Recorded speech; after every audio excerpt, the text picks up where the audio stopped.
so, as I said, anytime there's a technological change, which you can't stop, the industry has to adjust. And the industry back in the old days didn't adjust initially because they wanted to control distribution channels, physical distribution they had, but they couldn't control digital distribution overall. And we're in a marketplace today where maybe 25% of the music sold is a physical product, and that's going to continue to diminish overall. And what's also happened is that downloads have diminished significantly, such that I predict that downloads aren't even going to be around in a few years.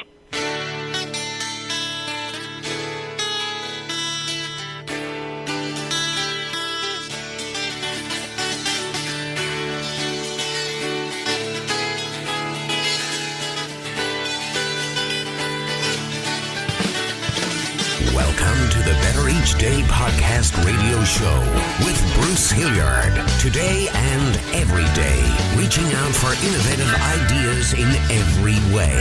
Today's show is brought to you by your future. It comes with a lifetime guarantee. Make a better each day now, baby. Better in every way. Trevor McShane, welcome to the show. And you are located in California, correct?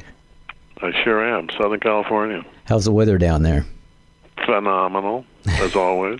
It always is, isn't it? I'm up in the Seattle area, and yeah, we're a little bit... this time of year is good, but, most of the time it's kind of rainy and overcast. But so you are an attorney, along with being a musician, but I am. You specialize in music law, correct? Well, music and entertainment generally. I've got 9 lawyers here at my firm, and we do all areas of entertainment. I started off purely as a music transactional attorney many years ago. How did you get involved in music? You were doing that prior to law, right? No. I love music, rock and roll, in college at Berkeley. I was the music critic, and I always knew I was going to be a lawyer. And then, I started playing guitar when I was about 20.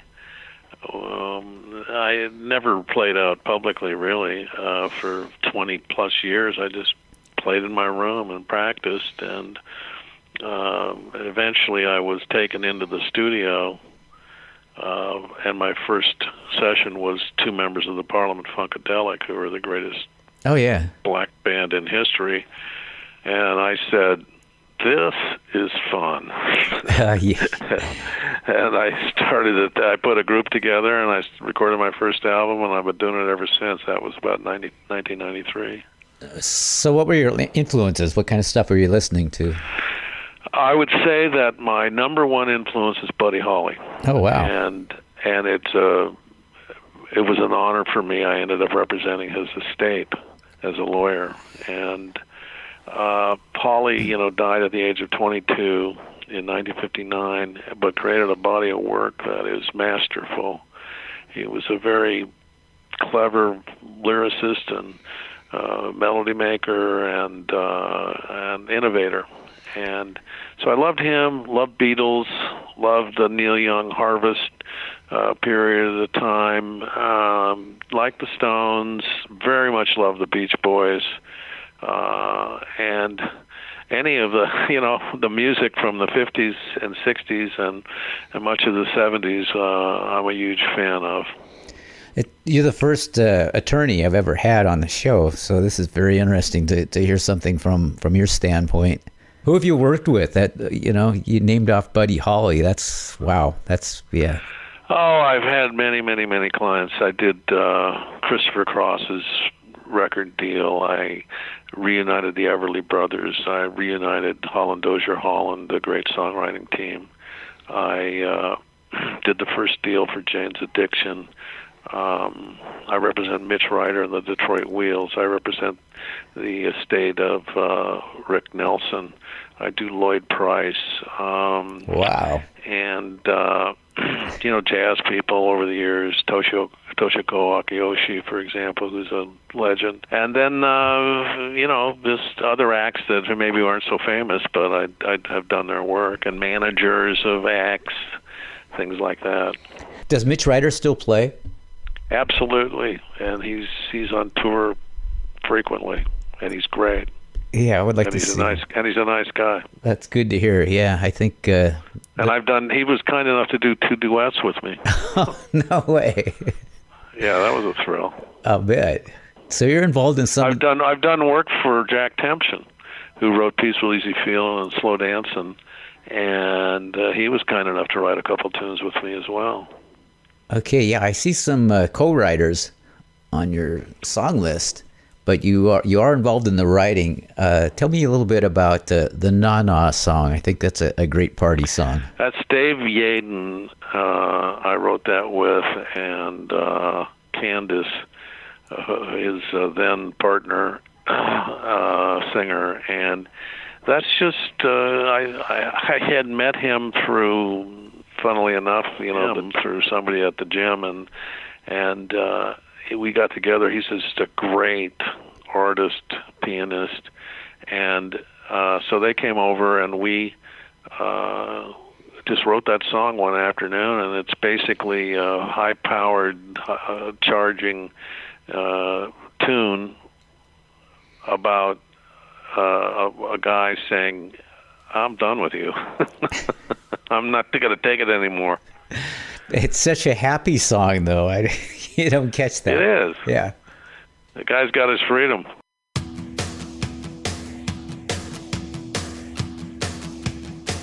Na na na na na na na na na na na na na na.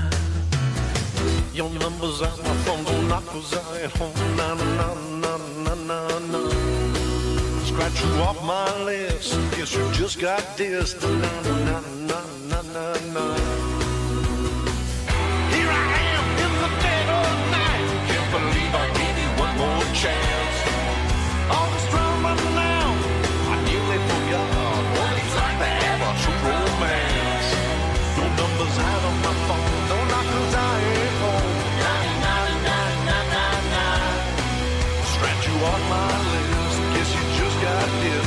Na na na na na na na na na na na. Okay, that makes sense.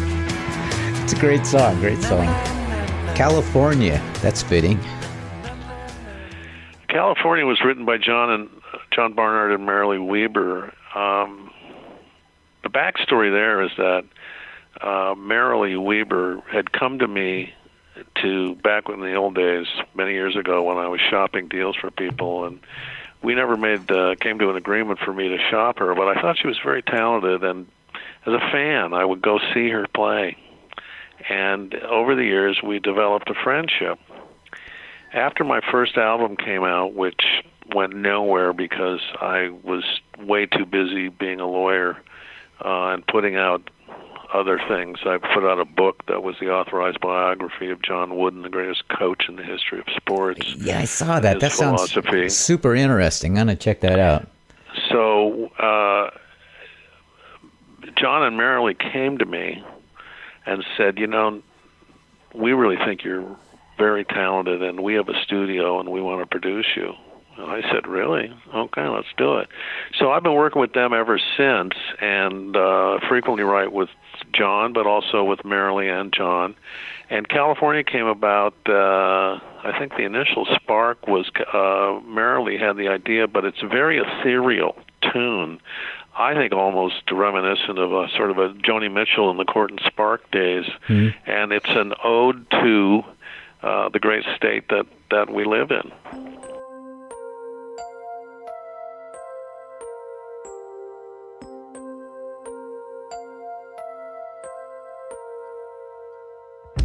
California is the place to be. From the redwoods to the salty sea.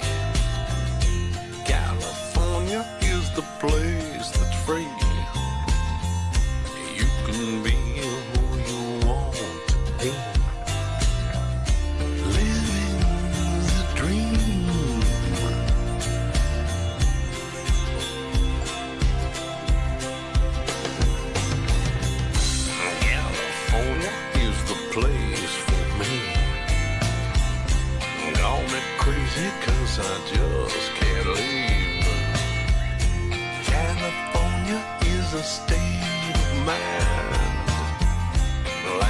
sunsets, lost in time, and chasing down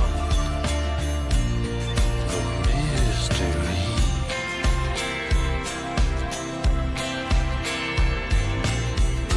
Walk around in the sunshine, where the sky's always clear. Love is found every day now. It's the reason to be here.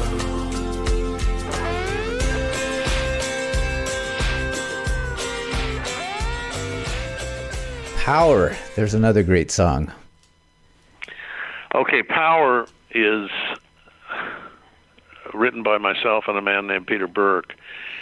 Peter Burke has been working in the music business his whole life, and his dad was a famous arranger and songwriter who did much work with Frank Sinatra. Anyway, Peter has been a friend and a client, and among other things, he discovered Quarter Flash. Okay, that's a Portland band, correct? That's right. And Peter came to me with this lyric, Power, which is, I think it's iconoclastic and anti-establishment, and me having been a graduate of Berkeley and having gone there, yes, UC Berkeley, during the Revolution, So you're kind of a badass guy. and sympathetic to what the lyrics were, I put music to it, and I changed the lyrics around somewhat. Yeah. But it's a anti-establishment tune, and it's raising the fists, and you can't trust power in this society, whether it be political or even the courts. Much of the time, we live in a nation of conflict, of competing interests and ideas and ideals, and this is a song that highlights those differences, but basically I think has an optimistic tone to it.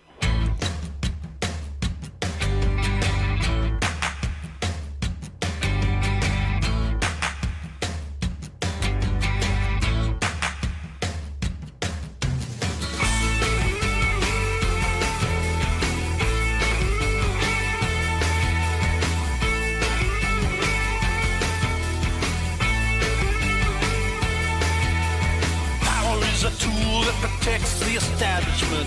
That's what they tell you when you ask them where the money went. Power is a wheel that will roll right over you. Seduces your ambition while it tries to smother you. Looking so aggressive in your three-piece suit. Power so corrupt, so corrupt. Power so corrupt. It's absolute.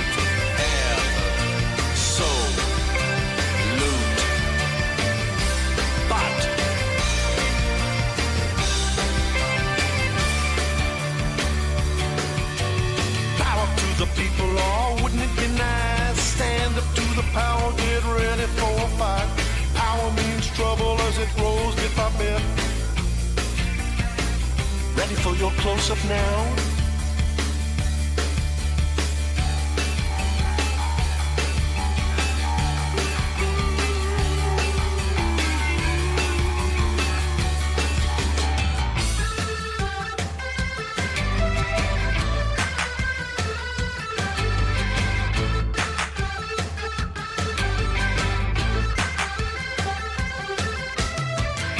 For sale in the aisles of our capitals, the lobbyists, the lawyers, the bankers, they play us all for fools. Not very nice. Yeah, it's very interesting. Another song that I like, and it's an instrumental, and I believe you wrote it, New Mexico Sunrise. That's right. Yeah. My book, I own a book publishing company with my wife, Cindy, called Cool Titles, and we publish 6 or so novels set in Albuquerque or New Mexico with a sort of a down-and-out lawyer. And one of the books, the writer asked me to write lyrics that he could fit into the book and music. And so if you buy the book, you can have music to go along with it as well. Well, I did, I think, 2, maybe 3 instrumentals on that, and this is one of them that I've repurposed and put on my Boom Boom album now. And it's just, look, man, who doesn't like a good instrumental? And that's what this is. It's just a toe-tapping thing that'll bring hopefully a smile to your face. Yeah, and it does. I think back to Pet Sounds, that has some instrumentals on it, and they're really good. Yeah. You're right. You don't get it a lot. There are a few bands through the years, like the Ventures, that did nothing but instrumentals, but it's refreshing. I'm a great fan of the great instrumentals. Floyd Kramer, I commend to all of you out there. Last Date is an incredible song by Floyd Kramer, or Love is Blue by Paul Moria. I love that tune as well. Yeah, wow. And On the Rebound by Floyd Kramer. He was a pianist, just terrific stuff. And then, of course, the Ventures with Walk, Don't Run. You know, you asked me on my influences, too. For many years, I was the attorney for the Academy of Country Music, so I saw all the great country acts, and I was introduced to George Strait. Wow. And I saw a show one time where, an award show, where Garth Brooks and all these other people said, I just want to give a tip of my hat to George Strait. And I said, I better listen to him. So I bought an album called 50 Number 1 Hits. And I said, yep, George Strait is the guy. I interviewed an English rock band. They were very young, too, and the lead singer did most of the talking in the interview, and I asked him what his influences were, and the first one he said was George Strait. And it blew me away, because the music they play is not even country, let alone George Strait's pretty classic, straightforward country, you know. Yeah, very influential. Yeah, country is big. Country is good.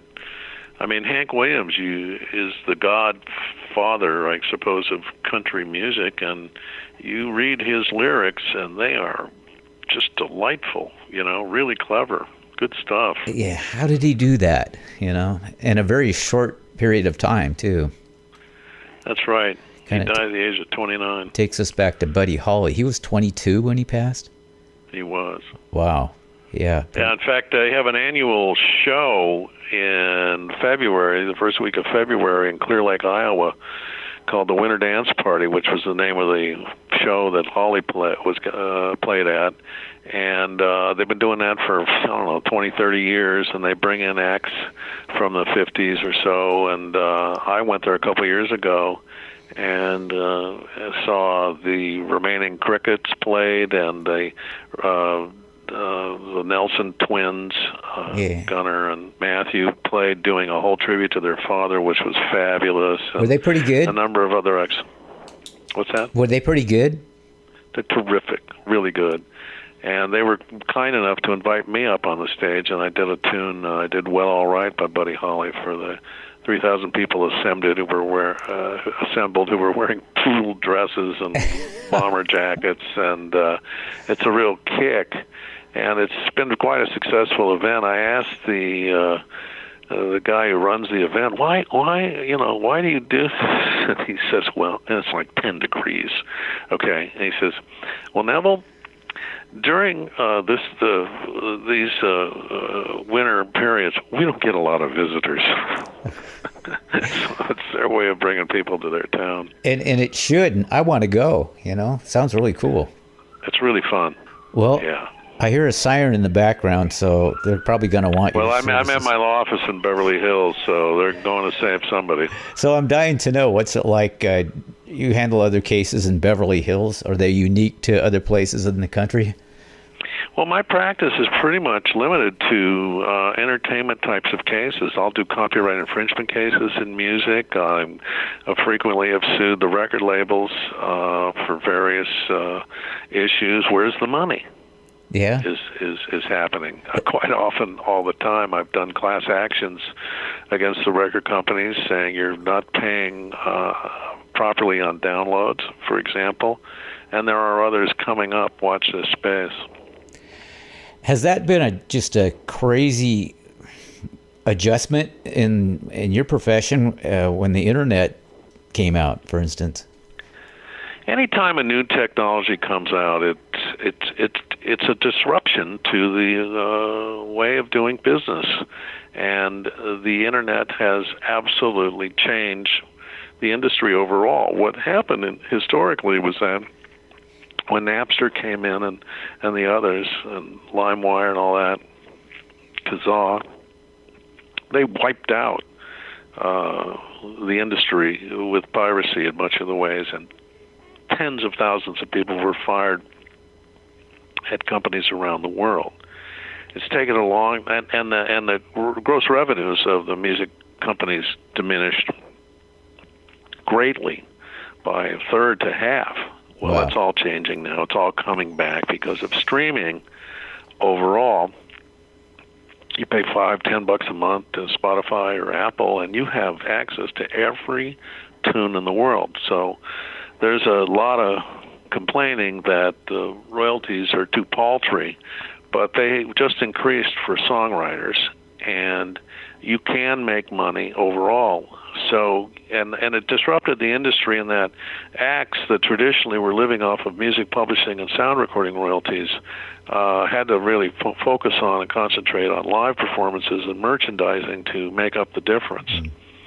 So, as I said, anytime there's a technological change, which you can't stop, the industry has to adjust. And the industry back in the old days didn't adjust initially because they wanted to control distribution channels, physical distribution they had, but they couldn't control digital distribution overall. And we're in a marketplace today where maybe 25% of the music sold is a physical product, and that's going to continue to diminish overall. And what's also happened is that downloads have diminished significantly, such that I predict that downloads aren't even going to be around in a few years. So everything's just streaming. Everything's going streaming. Who needs a record collection anymore? It's the celestial jukebox, as they say. And the beauty is that anybody can now get product out. There's no impediment to distribution anymore. Yeah, Getting noticed, that's another issue. Because it's a huge ocean out there. But yeah, it is true. There's a trade-off in that the little guy has a shot with the indie label, I think. You know way more about this than I do. So, yeah. So interesting. I should plug, there's a video I just did of Eloise song that's got 270,000 views on Facebook as we speak today, and it's been growing at quite a rapid rate.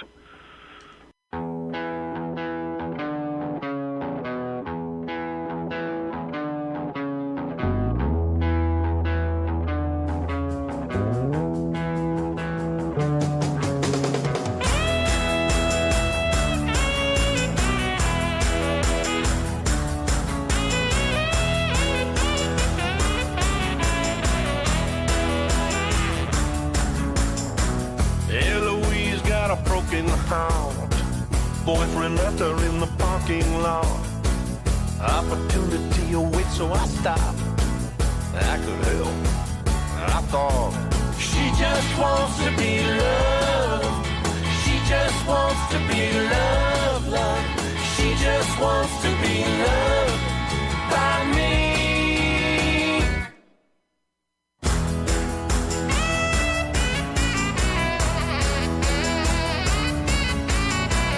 From a distance, I have watched her. I always saw her with that jerk and his Chevelle. He ditched her. It's time for me to get to work. She just wants to be loved. She just wants to be loved, loved. She just wants to be loved by me.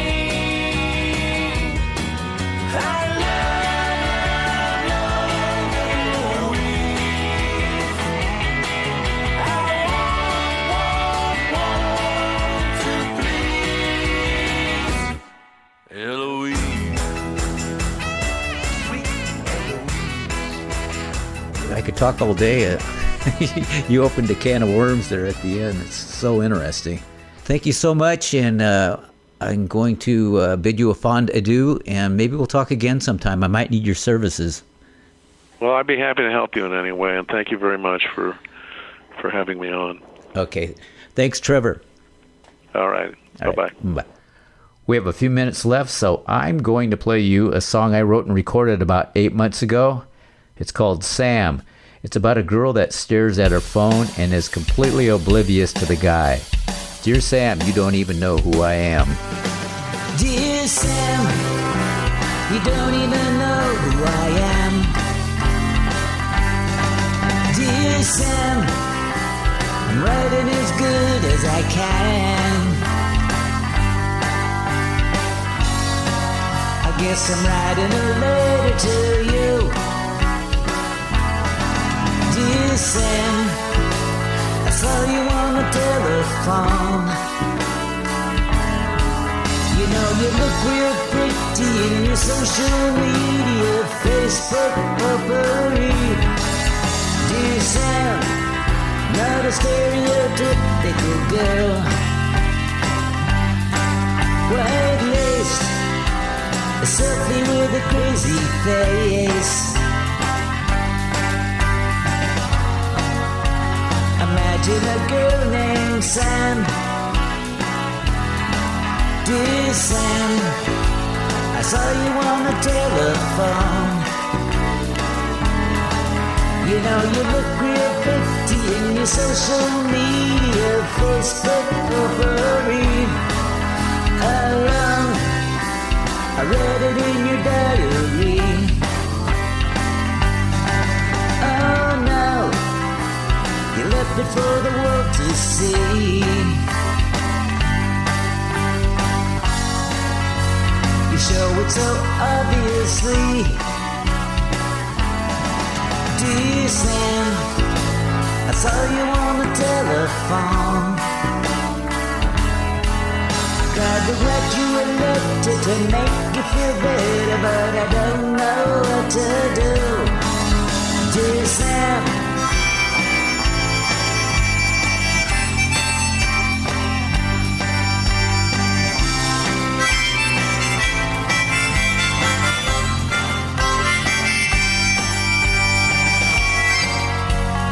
over and over again. Dear Sam, I saw you on the telephone. You know you look real pretty in your social media, Facebook potpourri. Dear Sam, I ran out of words to say. It's okay, it doesn't matter anyway. A hopeless romantic I am. Dear Sam, I saw you on the telephone. You know you look real pretty in your social media, Facebook potpourri. Dear Sam,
You've been listening to the Better Each Day podcast radio show with Bruce Hilliard. We'll be back with a new horizon, but until then, honor the future. It comes with a lifetime guarantee.